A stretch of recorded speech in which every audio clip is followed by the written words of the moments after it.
کل یہ بات کس قدر عام ہے اور اندھا دھند دہرائی جا رہی ہے کہ اگر ملک کی ترقی چاہتے ہو تو پھر عورتوں کو کام کرنا پڑے گا. کام سے اللہ نے روکا نہیں، کام کریں آپ، بیکاری اللہ کو پسند نہیں ہے. لیکن سوال یہ پیدا ہوتا ہے جب بھی کوئی ایسی بات کرتا ہے تو ہمیشہ میں یہ سوچتی ہوں کہ کیا اس ملک کے سارے مرد کام کرنا شروع ہو گئے کہ ان کی اب کمی ہو گئی ہے تو عورتوں کو گھسیٹا جا رہا ہے؟ نہیں. اور آپ نے دیکھا ہوگا کہ بسا اوقات عورتیں کام کر رہی ہوتی ہیں اور مرد گھر میں آرام کر رہے ہوتے ہیں، نشہ کر رہے ہوتے ہیں، اور جو کچھ بیچاری کھانے پینے کو کما کے لے جاتی ہیں وہ اس سے بھی وہ چھین کے غلط کام اس سے کرتے ہیں. یاد رکھیں کہ بنیادی طور پر عورت کی صلاحیت اور اہلیت کے ساتھ کام کرنے کی میں مخالف نہیں ہوں کہ اگر ایک عورت قابل ہے یا اس کے اندر اہلیت ہے یا وہ اپنی بنیادی ذمہ داریوں سے فارغ ہے، کام کرے. صحابیات میں مثالیں ملتی ہیں کام کی، کام کرنا منع نہیں، لیکن یہ نعرہ غلط ہے کہ جب تک عورت کام نہیں کرے گی اس وقت تک ترقی نہیں ہو سکتی. اب دیکھیں کہ ایک عورت جب کام کرتی ہے کسی بھی ادارے میں، مثلا عورتوں نے اور مردوں دونوں نے اپلائی کیا، عورت کو سلیکٹ کر لیا گیا، مردوں کو ریجیکٹ کر دیا گیا. مثلا ایک کیس ہے جس میں شوہر اور بیوی دونوں نے اپلائی کیا کہ اس میں بیوی کی سلیکشن ہو گئی اور شوہر ریجیکٹ قرار دیا گیا. اب کیا ہو رہا ہے کہ بظاہر شیطان نے بہت خوشنما بنا دیا، بہت احساس عورت کو دلا دیا کہ وہ تو بہت قابل ہے اور اس کے مقابلے میں اس کا شوہر جو ہے وہ بہت ہی غیر اہم چیز ہے. اب عورت دوہری ذمہ داری اٹھا رہی ہے، کام پر بھی جاتی ہے، گھر کا بھی سارا کام کرتی ہے، بچہ بھی جنم دے رہی ہے، شوہر فارغ گھر میں بیٹھا ہے، احساس کمتری کا شکار ہے، کام نہ ملنے کی وجہ سے ڈپریشن کا شکار ہے. اس سارے کا وبال کس پہ پڑے گا؟ کس کا بھلا ہوا؟ اس میں عورت کی کیا بھلائی ہے؟ کچھ بھی نہیں. لیکن ہم خوش ہیں. یہ بالکل ایگزیکٹ یہ بات مجھے اس وقت سمجھ آئی کہ جب میرے سامنے ایک کیس آیا. ایک خاتون تھی بہت پڑھی لکھی، شوہر ان کا اتنا پڑھا لکھا نہیں تھا، ہائیلی ایجوکیٹڈ اور بہت اچھے عہدے پہ فائز.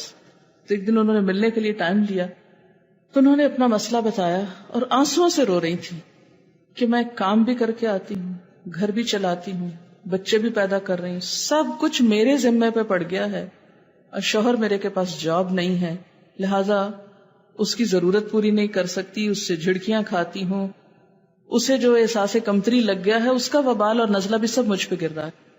عورت اندر باہر دونوں طرف سے خوب پس رہی ہے. کہتی کہ کام چھوڑتی ہوں تو بچوں کو کون کھلائے، شوہر کے لیے کام ہے نہیں کوئی، مجھے بتائیں کہ میں کس طرح سانس لوں.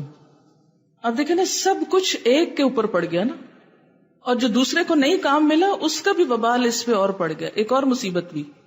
یہ کون سی آزادی ہے عورت کے لیے؟ یہ آزادی نہیں ہے، یہ عورت کے اوپر ظلم ہے، ظلم. اگر واقعی گھروں کا سکون چاہتے ہیں اور معاشرے میں خوشحالی چاہتے ہیں تو پہلے سب مردوں کو بھرتی کر لیں، اور جب وہ کم پڑ جائیں تو پھر اس کے بعد عورتوں کو بھی لے آئیں، کوئی حرج نہیں. لیکن ایک اوپن کمپٹیشن میں، اب مثلا میڈیکل کالجز میں کیا ہو رہا تھا کچھ سالوں سے کہ لڑکیاں محنتی ہوتی، اس میں کوئی شک نہیں، اکثریت سیٹیں اوپن میرٹ میں لڑکیاں لے جا رہی، لیکن رزلٹ کیا آ رہا ہے کہ میڈیکل کرنے کے باوجود بھی ایک بڑی تعداد پریکٹس نہیں کر رہی. کئی سالوں کی محنت بھی ضائع، حکومت کا پیسہ بھی ضائع، اور بے شمار علاقے ایسے کہ جہاں ڈاکٹرز نہیں.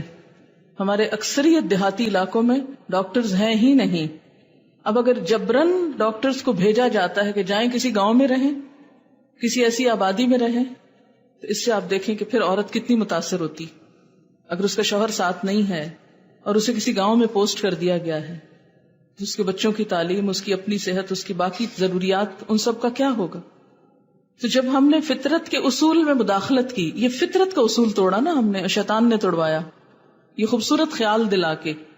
شیطان کا اصل کام پتہ کیا کہ فَلَيُغَيِّرُنَّ خَلْقَ اللَّهِ، اللہ کی ساخت کو بدلیں گے. اللہ نے جس کو جس کام کے لیے پیدا کیا اس سے وہ چھڑوا کے کوئی اور کام لیں گے. اب آپ دیکھیں، عورت بیچاری تو مرد کا ہر کام کرتی ہے، لیکن مرد عورت کی ذمہ داری نہیں بانٹتا. وہ نہ بچے پیدا کرتا ہے. عورت اگر پیدا کر کے اس کے حوالے بھی کرے تو وہ ان کو دو لگا کے پٹخا کے پھینکتا ہے کہ روتے ہیں، میں ان کو سنبھال نہیں سکتا، میں ان کی بیبی سٹنگ نہیں کر سکتا. اس کے اندر حوصلہ ہی نہیں، وہ اس لیے بنا ہی نہیں کہ وہ روتے بچے کو چپ کرا سکے. یہ ماں ہی کا کام ہے اور ماں غائب ہے. تو یہ کیا ہوا؟ سارے کا سارا فطرت کو بدل دیا گیا، اس کو مسخ کر دیا گیا. یہ ایک شیطانی ترغیب تھی، مگر ہم میں سے اکثریت اس کو ماننے کو بھی تیار نہیں ہوگی. نہ مانے. اچھا، شیطان کا طریقہ کار دلہما بغرور، دھوکے سے پھسلانا، آہستہ آہستہ ایک چیز کی طرف لانا، غیر محسوس طریقے سے موڑ دینا، اور مسلسل کوشش کے ساتھ. یہاں میں اب چند باتیں یہ کروں گی کہ فدلہما بغرور کس طرح ہوا، بہکایا کس طرح شیطان نے. یہ جو میں آپ کو ایکسٹریکٹ پڑھ کے سنانے والی ہوں یہ میرا اپنا نہیں ہے، یہ ابن القیم نے ایک کتاب لکھی ہے تلبیس ابلیس. تلبیس ابلیس یعنی ابلیس کس طرح تلبیس کرتا ہے. تلبیس کا کیا مطلب ہوتا ہے؟ شبہ میں ڈالتا ہے، وسوسے کیسے ڈالتا ہے، غلط کام کیسے کراتا ہے. اس کے سٹیپس انہوں نے بیان کیے اور بڑے ہی زبردست ہیں. ہر سٹیپ کے ساتھ ہم ذرا اپنے آپ کو جج کریں. یہ کتاب اردو میں بھی ترجمہ ہو چکا ہے، اگر کوئی پڑھنا چاہے تو بہت زبردست کتاب ہے. اس کا خلاصہ ہے ایک باب کا، ابلیس کس طرح انسان کو وسوسہ دیتا ہے، کس طرح اس کو پھسلاتا ہے، کس طرح دھوکے کے ساتھ اپنے ڈھب پہ لے جاتا ہے. سب سے پہلی کوشش اس کی یہ ہوتی ہے کہ انسان شرک یا کفر میں مبتلا ہو جائے، کیونکہ یہ اس کے لیے سب سے آسان راستہ ہے. اگر انسان اس میں مبتلا ہو گیا تو کیا ہوگا؟ انسان کے ہر نیک عمل خود بخود ضائع ہوتا چلا جائے گا. پھر اس کو فکر نہیں ہوتی کہ اب انسان نیکی کر رہا ہے یا بدی کر رہا ہے، بس شرک کر لیا اور اس سے بے فکر ہو گیا.